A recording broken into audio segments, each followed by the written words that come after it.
Salut! Ça fait longtemps, hein? Eh ouais, pas mal de projets pro, donc ça a été un peu compliqué de faire des vidéos moto ces derniers temps. Mais je t'explique tout ça après l'intro.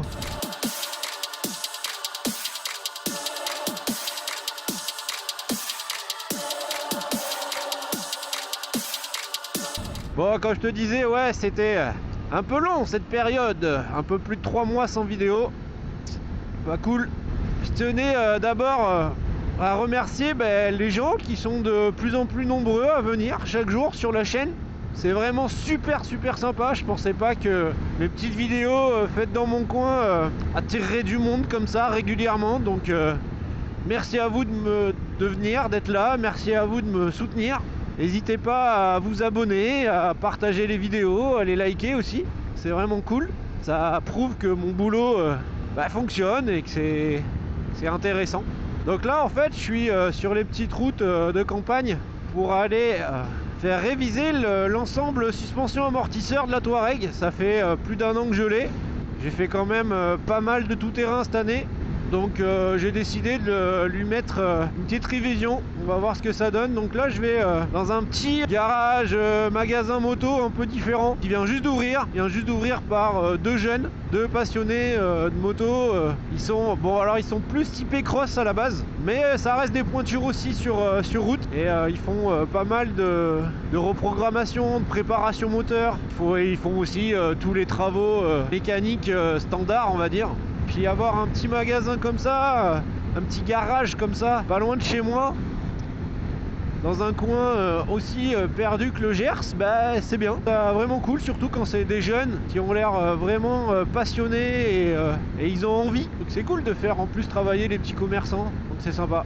Donc on va aller voir ça, puis on essaiera de faire une petite interview d'un des deux patrons pour qu'il vous explique plus ce qu'est Drip Moto, puisque c'est le nom de leur garage. Bon voilà. Et je suis aussi en train d'essayer un nouveau système de navigation. Donc jusqu'à présent j'étais sur smartphone, comme la plupart des gens, hein, je pense. J'avais un support de smartphone accroché à la barre et j'étais sur smartphone. Et du coup Noël est passé. J'ai eu envie de me faire plaisir, j'ai eu envie un petit peu de changer tout ça parce que je suis comme tout le monde, je vieillis, mes yeux sont plus aussi bons qu'avant. Maintenant je suis obligé de porter mes lunettes quand je conduis, hein. Donc c'est comme ça, c'est pas grave. Donc du coup je me suis acheté une tablette et du coup je me suis acheté un support de tablette, c'est tout un système. Et c'est vrai que c'est la première fois que je l'utilise sur la moto. Et c'est vrai que c'est quand même plus confortable d'avoir un grand écran pour pouvoir voir les choses. Et le logiciel que j'utilise, l'application que j'utilise, DMD2, fait par Torx Racing, elle est pensée à la base pour tablette et non pour smartphone, pour le format tablette. Et du coup c'est vraiment cool. Alors pour ceux que ça t'intéresse, j'ai pris une Samsung Galaxy Active 5, la dernière je crois qu'ils ont fait en tablette un peu renforcé. Et j'ai pris un support RAM mount spécial qui permet en fait de la laisser charger. Donc je me suis pas pris la tête à mettre un chargeur spécifique ou quoi que ce soit. J'ai une prise USB, donc on va voir si ça la recharge correctement. Et puis si ça la recharge correctement, c'est parfait. Sinon j'achèterai un chargeur un peu plus puissant. Et puis voilà. Donc à la base normalement le support il est fait pour être posé sur les fameuses boules RAM. Sauf que le problème avec la boule RAM, c'est que ça faisait un bras de levier trop important, même avec un tout petit bras.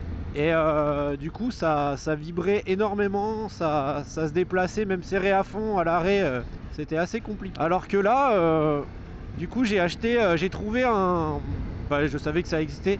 Il y a un youtubeur, un créateur de contenu qui s'appelle Matt Adventure, qui crée des pièces en impression 3D mais pas avec du PLA classique, c'est du PLA renforcé. C'est quelque chose de très bien pensé. Et il a fait ce support là. Il a créé un support pour ce support. Et du coup je l'ai commandé, je l'ai installé. Et c'est vrai que du coup il n'y a plus de bras de levier. Là il n'y a pas du tout de vibration. Faudra que j'essaye à l'occasion. Faudra que j'essaye à l'occasion en tout terrain. Mais c'est vrai que pour l'instant le tout terrain c'est un peu compliqué. Donc voilà, bon là c'est la... Même si je me mets debout, j'y vois vraiment très bien, c'est parfait. Je fais un petit peu les tests aujourd'hui. Ouais, je t'ai dit dans la pré-intro aussi que je voulais un peu discuter de tout ça. Ça n'a pas été que l'hiver et que les projets pro hein, qui m'ont un petit peu abandonné l'envie de faire des vidéos. Il y a aussi le fait que je sais pas vraiment quelle direction prendre avec la chaîne.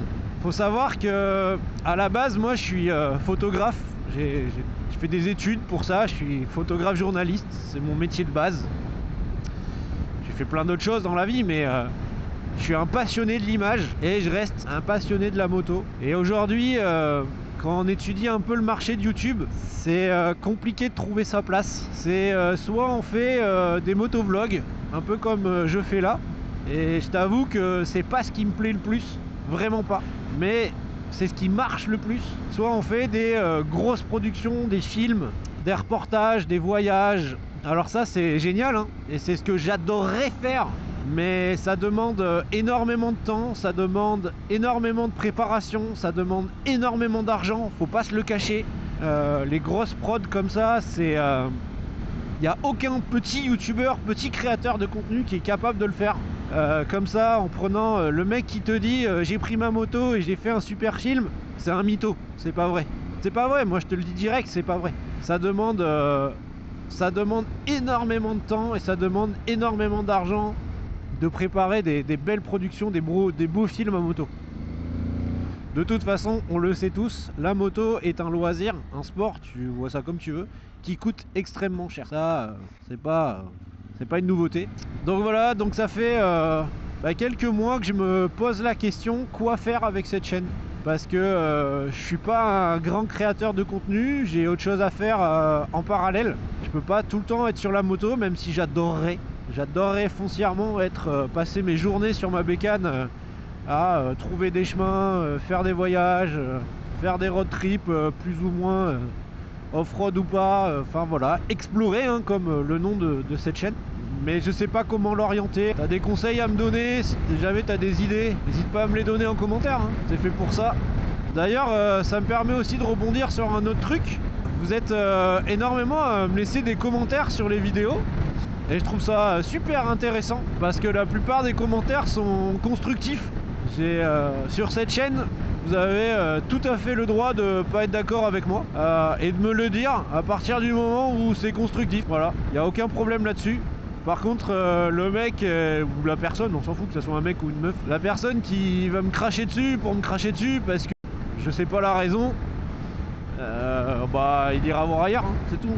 D'ailleurs, j'ai une petite question là pour vous. Est-ce que vous la faites réviser votre suspension? Votre groupe suspension, est-ce que vous le faites réviser au moins une fois par an ou pas?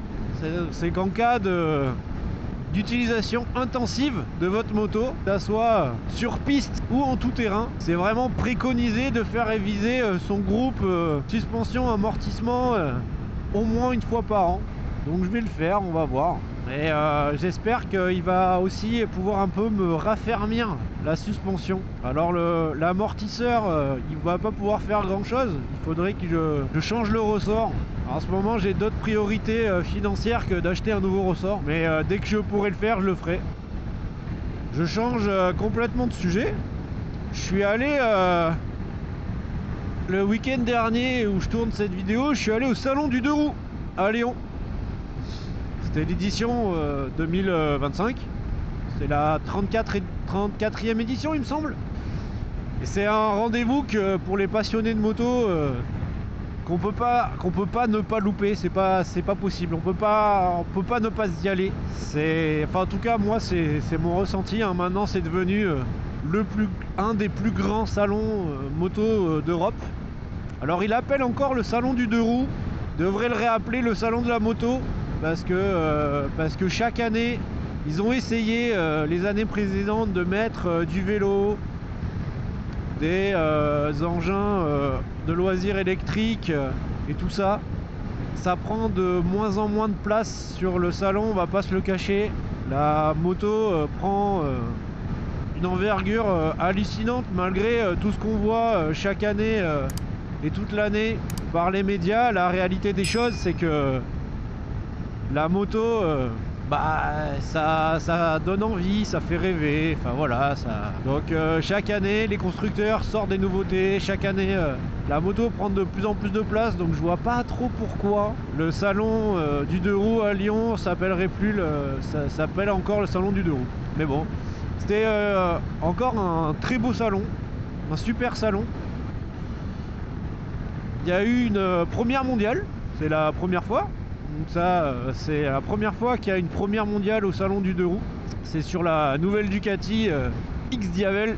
Donc bon, c'était, on le savait plus ou moins hein, que la nouvelle X-Diavel serait en V4. Je sais pas ce que vous en pensez vous, du 4 cylindres sur un Diavel, je crois qu'on appelle ça un Power Cruiser. Je sais pas ce que vous en pensez. Honnêtement, je l'ai vu de très près. J'ai pu un peu la décortiquer un peu dans tous les sens. Et je sais pas à quoi en penser. D'un côté, je trouve sa ligne hallucinante. Je trouve que c'est toujours les Ducat, ils arrivent toujours à faire des lignes vraiment très réussies. Ça reste Ducati, hein. Ducati ont toujours été très forts pour faire de très belles motos. Ça, il n'y a pas à tortiller. Par contre, je trouve qu'en termes de finition, pour une moto à ce prix-là, bah c'est un peu abusé. Voilà. Il y a des câbles, il y a des durites, il y a tout ça un peu apparent. Je trouve ça un peu moyen en termes de finition. Donc vous me direz ce que vous en pensez. Et puis à l'occasion, faudra l'essayer cette moto quoi, parce que j'avais essayé moi le Diavel et le X-Diavel en V2, mais un V4 sur une moto comme ça, je sais pas ce que ça peut vraiment apporter. Bon après c'est pour les nouvelles normes. Pour l'homologation et tout ça, puis comme ils ont sorti quand même un 4 cylindres assez performant Ducati, faut l'avouer, hein, même si on n'aime pas Ducat, ils ont quand même sorti un 4 cylindres vraiment performant. Donc voilà, donc en tout cas c'était très cool d'avoir une première mondiale au salon, et ça prouve encore une fois que ce salon prend de plus en plus d'ampleur et de plus en plus reconnu, hein. Il faut savoir qu'il y a quelques mois seulement, il y avait l'EICMA qui est le plus gros salon européen voire mondial de la moto chaque année, et c'est à Milan, l'EICMA, donc ville italienne, et Ducati choisit une ville française pour faire une première mondiale quoi. Donc ça prouve bien que ce salon devient vraiment important. Voilà. Alors après sinon niveau trail, que ça soit en moto ou en équipement, l'arrivée de toutes ces petites cylindrées, hein, enfin petites, de ces petites moyennes cylindrées, énormément de 300, 400, 390, 450, énormément de motos qui arrivent hein, dans ces eaux là. Énormément de marques chinoises qui arrivent sur ce marché-là. Les marques chinoises, moi je sais pas, parce que d'un côté on est un peu chauvin, on est un peu réticent sur tout ça, en disant oui mais les Chinois ils sont en train de tout prendre, ils sont en train de faire des trucs, on n'a pas de recul, blablabla blablabla. On ne sait pas si demain il y aura encore les pièces, on ne sait pas si ça sera fiable dans le temps, blablabla blablabla. Le fait est, c'est qu'aujourd'hui, à part les Chinois qui innovent et qui se sortent un peu les doigts, il n'y a pas grand monde sur les marques, les grandes marques historiques et les grands constructeurs qui ont envie de faire des choses, hein. Vraiment, hein. Donc quand on voit des marques comme Cové, comme CF Moto qui nous sortent des jolis petits trails, c'est assez impressionnant. Donc voilà, après je suis monté sur la nouvelle 800X, donc ils l'ont sorti en version rallye, en version pro, en version tourisme, en version confort. Ils ont fait 400 millions de versions COV. Après leur 450 rallye là, qui a l'air d'être une petite bombe, mais je l'ai pas encore essayé, faudrait que je l'essaye cette 450 rallye. Alors cette 800, alors je l'ai pas essayé, j'aurais pu, mais je l'ai pas essayé. Cette 800 rallye X, par contre quand je suis monté dessus, je l'ai trouvée extrêmement légère. Alors, je sais pas s'il y avait les liquides, mais je l'ai trouvée vraiment très très très légère. Et par rapport à ma Touareg, pour vous donner une ordre d'idée, pour ceux qui n'ont pas suivi, la 800 Rally, la 800X Rally par exemple, c'est 15 kg de moins pour 8 chevaux de plus. Alors est-ce que c'est 15 kg de moins tout plein fait, ou est-ce que c'est 15 kg de moins sans les fluides? Ça, c'est un peu le problème encore des Chinois, c'est qu'on sait jamais. Donc il faudra l'essayer, il faudra voir ce que ça donne. Mais bon voilà. Donc ouais, plein de petites cylindrées. Alors ça veut pas dire que je vais passer sur un 450, loin de là. Moi je trouve que la 660 Touareg répond parfaitement à mes critères. Mais je suis très très content qu'il y ait enfin ce secteur dans le trail. Ça va initier beaucoup de gens sans faire peur, parce que c'est des motos qui sont plus légères, c'est des motos qui sont moins hautes, c'est des motos qui coûtent moins cher. Ça va être vraiment très très bien. En termes de nouveautés d'équipement, je parle en trail, hein. J'ai pas trouvé, il y a pas, enfin personnellement j'ai pas vu vraiment de vraies révolutions cette année. Il n'y a pas un truc de fou. Il y a des évolutions sur les équipements comme chaque année, hein, mais il n'y a pas de truc vraiment qui va changer la donne cette année en termes d'équipement. Agréablement surpris par le stand Harley. Je suis pas trop Harley moi de base. Je suis pas contre les Harley, hein, au contraire, mais je suis pas un fanat de la marque Harley Davidson. Pour dire, je suis plus moi Indian. Voilà. Mais ça c'est les goûts et les couleurs. Et en termes de stand, j'ai plus été surpris et agréablement surpris par le stand Harley que par le stand Indian. Le stand Indian avait ramené que des versions customisées et préparées de leur Scoot 60, que Harley c'était plus qu'un stand, c'était un micro-univers dans le salon. Il y avait un bar, il y avait un groupe de musique, il y avait tout un petit truc qui faisait qu'on pouvait vraiment prendre son temps, choisir son Harley, c'était vraiment très très très agréable. Et je te dis ça, vu que je suis en train de me chercher une deuxième moto, et ben c'est la première fois où je me dis pourquoi pas une Harley quoi. Pourquoi pas une Harley. Donc on verra. Après j'ai vu un autre truc assez hallucinant. Je sais plus si j'ai des images ou pas, je sais plus si je l'ai filmé ou pas. Mash, fameuse marque chino-française qui est distribuée par la CIMA, hein. Aujourd'hui la CIMA c'est énormément de marques chinoises distribuées en Europe, dont Mash. Et Mash se met à faire des motos plus néo-rétro, mais des motos modernes. Ils ont sorti un roadster, ils ont sorti plein de trucs, et ils ont ressorti une routière. Ça faisait des années qu'on n'a plus de routière, hein. On en a plus qu'une, hein, en fait sur le marché européen, une vraie routière, hein. Enfin on en a deux. Enfin, pour moi il y en a deux. C'est la K12, la K16 de chez BM et la Goldwing. Pour moi ça c'est les deux routières qui existent. Et là Mash ils ont sorti une routière. Alors ça ressemble un peu à une K16 dans l'esprit. Par contre c'est pas du tout la même puissance, c'est pas du tout le même moteur, ça a rien à voir. C'est un 750 cm3, ça dépasse les 280 kg. Donc voilà, mais je trouve ça hallucinant parce que pour moi c'était un marché qui avait complètement disparu et il relance un petit peu ça. Donc à voir ce que ça donne. Voilà ce que j'ai vu d'intéressant vraiment sur ce salon. Après j'ai pu rencontrer les gens que je suis toute l'année, hein. Moi aussi je suis comme vous, je suis des gens sur YouTube. Donc j'ai pu rencontrer l'adventuriste avec qui on a pu discuter sur le stand Moscow Moto et qui m'a donné son avis sur le salon. Ça représente quoi pour toi le salon du deux roues aujourd'hui? Le plus gros salon du deux roues en France, on peut tout voir quand on est visiteur. Et voilà. Ok. J'ai pu discuter avec Greg, l'apprenti voyageur aussi, qui m'a aussi donné son avis sur le salon. C'est un salon, il y a des deux roues. Allez, bonne soirée, c'est tout pour moi. Okay. Merci. Tu peux développer ou pas? Ouais, je peux développer.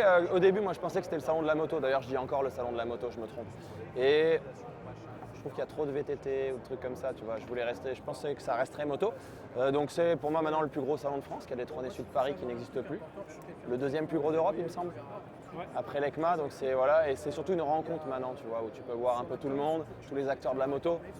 Pas forcément les nouveautés parce qu'elles sont présentées à ECMA plutôt qu'ici. D'ailleurs, ça va peut-être changer un jour. Voir, tu sais, c'est le point de rassemblement en fait. C'est vraiment le meeting où chacun se parle par les réseaux sociaux, quoi. Tu regardes, on se rencontre, donc c'est l'occasion de voilà. Non, et je trouve que c'est un beau salon, j'aime bien. Top. Et enfin, j'ai pu discuter avec Tom Bauer, le pauvre qui s'est blessé il y a pas longtemps, juste avant le salon là. Donc il était un peu en PLS, mais il a tenu et tout, et donc il m'a aussi donné son avis. Oula, comme ça à froid, bam, c'est un des 2 plus gros événements de l'année importants pour moi. C'est le plus gros événement de l'année en France et peut-être même en Europe. Ça commence à se battre avec Milan, je pense. Au niveau de la moto, tout simplement, mes motos toute échelle, donc trail, mais pas que, piste, route, off-road, enfin, tout ce que tu veux. Et c'est cool parce que tout le monde est là, au même endroit, au même moment, le week-end. Et donc ça permet aussi bien de voir les gens que de voir les partenaires et de préparer l'année. Donc c'est trop cool. J'aime bien voir les avis des gens qui sont vraiment, importants dans le sens, maintenant ils font partie de l'image de la moto, qu'on le veuille ou non, ils font partie, qu'on les aime ou pas, c'est pas le débat, ils font partie de l'image de la moto de voyage, ces gens-là. Et ouais, et Tom Bauer vient de, je sais pas si vous avez suivi sur les réseaux, il a créé un trophy pour les trails. Et ça, je trouve ça l'idée géniale. Alors après, dans les faits, on ne sait pas comment ça va se passer puisque c'est la première édition. Vous avez tout sur sa chaîne, vous irez voir, vous avez tout sur ses réseaux, je vous invite à aller voir. Mais dans l'idée, je trouve ça vraiment génial. Qu'on laisse le Dakar au 450, qu'on laisse l'Africa Eco Race au 450, au 500, 600. Et enfin, voilà, c'est aujourd'hui aller essayer d'aller faire l'Africa Eco Race avec ce que j'appelle un maxi trail, ça n'a aucun sens. Par contre, faire un trophy du meilleur voyageur, je trouve ça l'idée vraiment trop bien. Donc voilà ce que j'ai fait pour le salon du 2 roues. Qu'est-ce que je peux te dire? Ce que je peux te dire en finale, c'est que c'est un salon, si t'as les moyens d'y aller, si t'habites pas trop loin de Lyon, voilà, hein, vas-y, franchement, vas-y, organise-toi quand même pour être là en avance, parce que les parkings se remplissent très très très très vite. Donc si tu viens en voiture, en camion, en tracteur, comme tu veux, c'est très compliqué de se garer. Et si tu viens en moto, le parking moto est gigantesque et le parking moto est gratuit, mais le parking moto est pas vraiment surveillé. Donc voilà, organise-toi en conséquence. Voilà pour ce salon de la moto. Alors là, je suis dans la brume matinale. J'adore cette ambiance-là, moi. Ah oui, c'est vrai, c'est fermé là. Je furette un petit peu. Et tac. Allez, go. Allez, on va arriver bientôt. Et nous voilà arrivés à Drip Moto. Vraiment, shop moto tout neuf. Mais ça, le proprio, un des proprios, j'espère, t'en dira plus. Salut. Salut. Alors, c'est quoi Drip Moto? T'es qui? Alors je suis qui? Donc déjà bienvenue les gars, moi je m'appelle Angus, je fais la création de contenu sur les réseaux depuis quelques années. C'est un rêve de gosse qui s'est mis sur pied avec Lucas. Drip Moto, c'est quoi? Ça veut dire développement racing innovation performance. Tout ça. Et, tout ça en un mot. Et c'était un rêve de gosse qu'on avait depuis un long moment, Lucas et moi. Et on s'est dit que bon, c'était le moment de mettre ça sur pied. Ça fait là aujourd'hui, on est en février. Ça fait notre 4e mois que c'est ouvert. On est très content de la tournure que l'entreprise prend. Du coup, c'est cool. On se régale. Ok. Quand on travaille dans sa passion, je pense que c'est difficile de pas se régaler. Ok. Mais alors du coup, pourquoi dans un coin aussi paumé? Alors c'est la première question qu'on nous a dit. Pourquoi au circuler de tout? Pourquoi loin de Toulouse? Tout ça parce que nous on est dans le sud-ouest un petit peu de la France. Pourquoi? Tout simplement parce que c'était l'une des routes les plus passantes qui faisait les grandes villes autour de chez nous, donc qui est Toulouse, Agen, Albi, direction les Pyrénées. Donc en fait ça nous permettait d'avoir une route où c'est la route que les motards prennent parce qu'ils n'aiment pas prendre l'autoroute. Du coup, on s'est dit où est-ce qu'il y a un local sur cette route-là. On a trouvé celui-là. Lucas habite juste à côté, donc c'était parfait. Il habite dans le village même. Donc on s'est dit on se monte là. Et l'avantage, c'est qu'automatiquement, si on parle de coûts et de retours financiers, quand on est reculé des grandes métropoles, bah, les bâtiments coûtent bien moins cher et les loyers sont bien moins élevés. Ok. Ça nous permet de faire quelque chose un peu plus grand, avec un parking un peu plus grand. Ouais. Ok. Voilà. Et du coup, concrètement, Drip Moto, ça fait quoi? Alors ici on fait du coup comme son nom l'indique, on fait du développement, de la mise au point moteur, de la reprogrammation. Ça c'est vraiment le cœur et la spécialité de l'entreprise. Ensuite on a un site internet. Pour l'instant il y a que de l'équipement pilote. S'il y en a qui veulent commander par internet, pareil c'est Drip Moto. Et ensuite il y a tout ce qui est service rapide, entretien, diagnostic, révision et un petit pôle suspension sur lequel on est en train de travailler sur ta moto qui va ouvrir prochainement. Un peu dans les premiers qui viennent pour faire de la suspension sur ce genre de moto. Donc avec Vivien qui nous a rejoint depuis quelques temps, que vous allez voir juste après quand on va faire le tour. Eh ben allez, tu me fais visiter? Allez, Allez, go.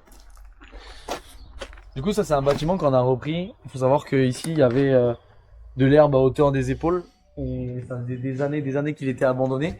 Donc il y avait des coulures d'humidité à l'intérieur, ça ressemblait pas du tout à ça. Et en plus, il a une chaîne YouTube. Ouais, c'est ça, hein. Exactement. C'est quoi ta chaîne YouTube du coup? Angus. Ok, prénom. Angus. Donc, je vous coup, mettrai le lien en description. Voilà. Et il y a tout le récap de tout Ouais, ça. c'est ça exactement. Donc, voilà. On fait des vidéos, j'essaie d'en faire une tous les 2 mois sur l'avancée du magasin. On parle de l'histoire, comment ça se passe, les échecs, les petites réussites qu'on a en interne. Du coup voilà. Donc là, le showroom d'accueil avec le magasin. Toutes les motos que vous voyez dedans, c'est des motos qui sont à la vente, en dépôt-vente, avec quelques pièces ici pour dépanner les clients rapidement, de l'huile, des guidons, des poignées, des clignotants, des leviers, tout ce qu'on peut avoir besoin assez rapidement avant le week-end. Ensuite on a un peu d'équipement pilote, on va étoffer le stock pour en avoir de plus en plus. Ça fait un petit peu vide là, c'est donc des motos qui sont en dépôt-vente. On fait, on va dire 45% de motos de cross et 55% de motos de route. Et voilà. Et là, petit coin qu'on a fait un peu plus cool. Et du coup, là, petit coin un petit peu d'attente quand les clients ont besoin d'attendre et quand les prestations sont faites directement à l'atelier. Et puis on va passer à l'atelier. Au cœur de l'activité. Et ça aussi. Alors qu'est-ce que c'est ça? Ça, c'est des. Explique. Ça, c'est des boîtiers reprogrammables dans le domaine du motocross. C'est le seul moyen qu'on puisse rentrer, on va dire, dans les boîtiers et avoir des réelles performances. Et puis on est revendeur Get et Lucas travaille avec Get depuis déjà plusieurs années. Et donc on l'a ajouté. C'est des produits un peu qu'on verra de plus en plus dans le monde de l'off-road, du motocross. C'est un peu l'avenir de tout ça. Et donc c'est très cool qu'on puisse représenter cette marque. Ok, voilà. top. Et là du coup on passe à l'atelier. Avec du coup comme je vous disais Vivien qui vient d'arriver et qui est en train de s'occuper de ta moto là pour l'instant. Donc révision fourche amortisseur. On fait quelques quad cross aussi de temps en temps. Toutes les motos que vous voyez devant, c'est des motos clients qui sont en cours de traitement. De traitement, c'est ça. En cours de réparation. Là une CBR 600 qui va être préparée pour la piste. Elle a été placée là pendant quelques minutes. Parce qu'après elle va repartir. Ah ouais, donc en fait vous prenez des motos stock. Que Ouais. Vous pouvez complètement préparer à la demande du client, quoi. C'est ça, exactement. Pour soit pour le motocross, soit pour la piste, en l'occurrence comme celle-ci, avec l'installation de modules Jet Prime, reprogrammable. Il va y avoir une reprogrammation, montage de ligne, montage d'un amortisseur Öhlins. Voilà. Donc ça c'est plus la partie Lucas. Moi je m'occupe pas du tout de la partie atelier. Ça c'est vraiment Lucas. Il a travaillé en FSBK. C'est une tronche dans son domaine, on va dire. Ok. Donc c'est vraiment lui qui s'occupe de toute la partie atelier. Et après, donc la motocross qu'on fait là, par exemple un 125 RM sur lequel on refait une boîte de vitesse.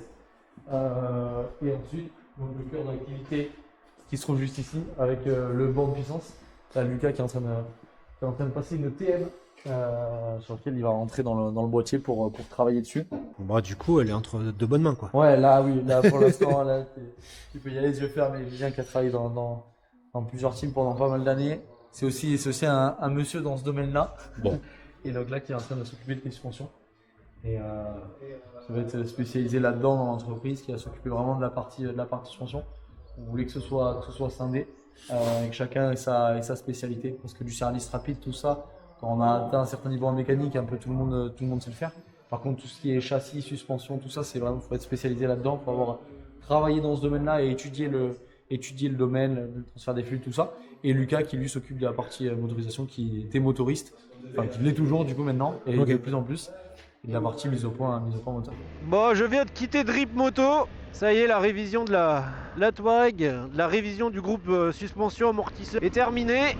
Et même si l'huile était pas vraiment pourrie et que tout était plus ou moins en bon état, j'ai rien cassé, j'ai rien abîmé, j'ai pas d'usure prématurée. À ce niveau-là, tout va bien.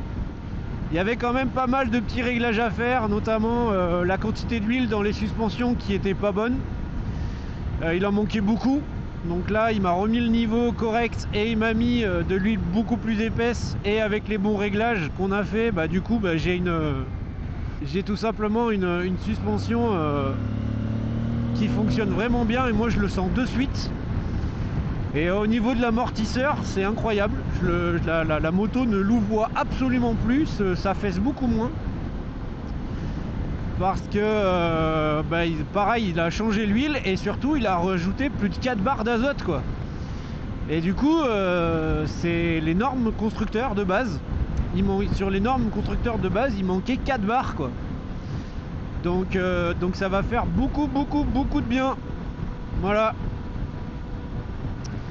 Donc si vous habitez dans la région toulousaine, si vous habitez dans le Gers, si vous habitez dans les Hautes-Pyrénées, moi je vous conseille fortement d'aller voir Drip Moto. Si vous voulez une optimisation de votre moto, peu importe qu'elle soit cross, enduro, trail, maxi trail, route, piste, peu importe. Et je suis même sûr qu'ils arriveront sans aucun problème à régler vos soucis et à satisfaire vos attentes. Sur ce, ben, je vous dis à bientôt pour une autre vidéo. Et roulez bien, roulez safe, amusez-vous. Ciao.